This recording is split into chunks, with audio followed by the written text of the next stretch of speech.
YCP, Janasena, BJP పొత్తు పొడుస్తుందా? 3 పార్టీల ఉమ్మడి అభ్యర్థుల జాబితా బయటకు వస్తుందా? ఏ స్థానాన్ని ఏ పార్టీకి కేటాయించుకుంటారు? ఎన్ని స్థానాలు ఏ పార్టీకి కేటాయిస్తారు? ఆంధ్రప్రదేశ్ లో ఓటర్ల నుంచి రాజకీయ నాయకుల వరకు అందరినీ వేధిస్తున్న ప్రశ్నలివి. వైఎస్ఆర్ కాంగ్రెస్ పార్టీ 6 జాబితాల్లో బరిలో ఉండే తమ అభ్యర్థులెవరో తేల్చేయడంతో ఇప్పుడు అందరి దృష్టి ప్రత్యర్థి టీడీపీపై పడింది. వారి పొత్తు సమీకరణాలపై ఆసక్తి నెలకొంది. ఎన్నికలకు సమయం సమీపించింది.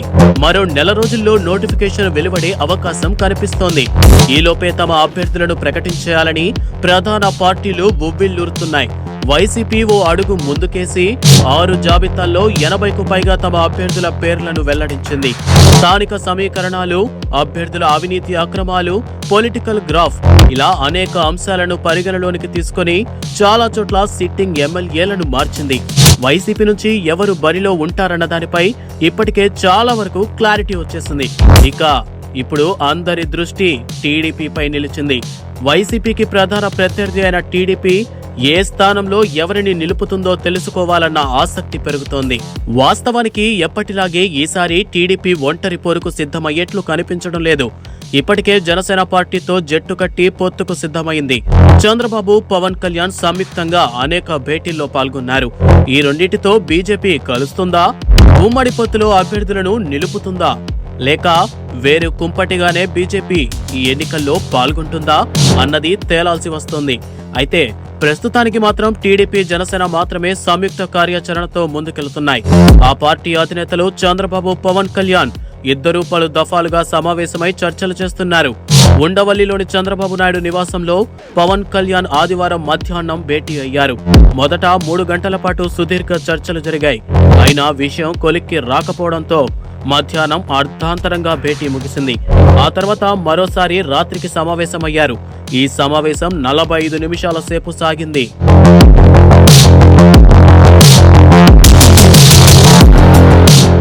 ఇక్కడ మొత్తంగా చూస్తే జనసేన, టీడీపీ మధ్య సీట్ల పంచాయతీ తేలడం లేదని తెలుస్తోంది. సీట్ల సర్దుబాటు విషయంలో ఇరు పార్టీల మధ్య ఇంకా స్పష్టత రాలేదని సమాచారం. ఇప్పటికే టీడీపీ మండపేట, అరకు 2 స్థానాల్లో అభ్యర్థులను విడిగా ప్రకటించింది.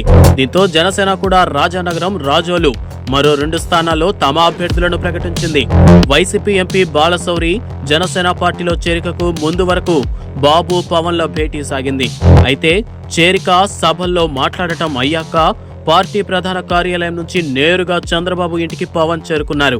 దీంతో సడన్ గా మళ్లీ ఏమైంది, ఎందుకీ భేటీ అని అటు జనసేన, ఇటు టీడీపీ శ్రేణులు ఆలోచనలో పడ్డారు.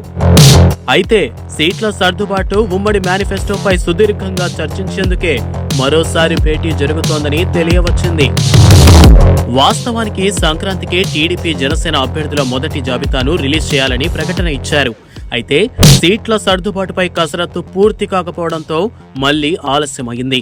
అతి త్వరలో తొలి జాబితాను రిలీజ్ చేయడానికి చంద్రబాబు సన్నాహాలు చేస్తున్నారు. అందుకే సీట్ల సర్దుబాటుపై తాజాగా జరుగుతున్న ఈ భేటీల్లో తుది రూపం వచ్చే అవకాశాలు మెండుగా కనిపిస్తున్నాయి. కాగా ఇప్పటికే సీట్ల సర్దుబాటు అంశంపై పవన్, చంద్రబాబు ఓ అవగాహనకు వచ్చారు. ఈ భేటీ తర్వాత ఇరువురు మీడియా ముందుకు రావడం లేదా మీడియాకు ప్రకటనలు ఇవ్వనున్నట్లు తెలుస్తోంది. అంతకుముందు జనసేనాని పవన్ పొత్తుల గురించి కీలక వ్యాఖ్యలు చేశారు. పొత్తుల్లో మనకు కొంచెం కష్టంగా ఉంటుంది. ప్రధానంగా సీట్ల సర్దుబాటులో కొంతమందికి బాధ అనిపిస్తోంది. సిపిఐ, సిపిఎం, బీఎస్పీలతో కూడా అనేక ఇబ్బందులు ఎదురయ్యాయి. అయితే అన్నీ సర్దుకునే మనం ముందుకు వెళుతున్నాం. టీడీపీతో కూడా ఎన్ని ఇబ్బందులు ఎదురైనా పోటీ చేసే స్థానాల్లో తప్పకుండా గెలుస్తాం. జనసేన గెలిచే స్థానాలలో 98% విజయ అవకాశాలు ఉంటాయి. ఇందులో మీ అందరి అభిమానం ఉండాలి. వచ్చే ఎన్నికల్లో మాత్రం జనసేన పార్టీ బలమైన పాత్ర పోషిస్తుంది. 2024 ఎన్నికల్లో జనసేన, టీడీపీ ప్రభుత్వాన్ని తప్పకుండా స్థాపించబోతున్నాం. జగన్ అనే దుర్మార్గపు పాలన నుంచి మన రాష్ట్రాన్ని రక్షించుకోవాలి. చావో రేవో తేల్చుకోవటానికి నేను సిద్ధంగానే ఉన్నాను అని పవన్ తేల్చి చెప్పారు. ఇదిలా ఉంటే ఈ నెల 14న టీడీపీ జనసేన ఉమ్మడి అభ్యర్థుల జాబితా వెలువడే అవకాశం కనిపిస్తోంది. అలాగే ఉమ్మడి మేనిఫెస్టో, ఉమ్మడి పర్యటనల అంశంపై కూడా స్పష్టత వచ్చే అవకాశం కనిపిస్తోంది. బీజేపీతో పొత్తు విషయం తేల్చేందుకు పవన్ త్వరలో ఢిల్లీ వెళ్లనున్నారు. ఆ తర్వాతే సీట్ల ప్రకటన చేసే అవకాశం ఉంది. ఈ నెల 10 తర్వాత పవన్ కళ్యాణ్ హస్తినకు వెళ్లనున్నట్లు జనసేన వర్గాలు స్పష్టం చేస్తున్నాయి. బీజేపీ కలిసొచ్చినా రాకున్నా ఫిబ్రవరి 14న ఇరు పార్టీల ఉమ్మడి అభ్యర్థుల జాబితాను ప్రకటించాలని ఫిక్స్ అయినట్లుగా టాక్.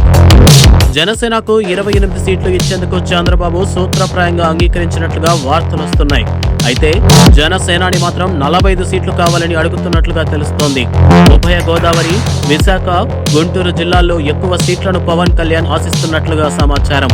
ప్రతి పార్లమెంటు నియోజకవర్గ పరిధిలో 2 నుంచి 3 సీట్లను తమకు కేటాయించాలని జనసేనాని పట్టుబడుతున్నట్లుగా తెలుస్తోంది.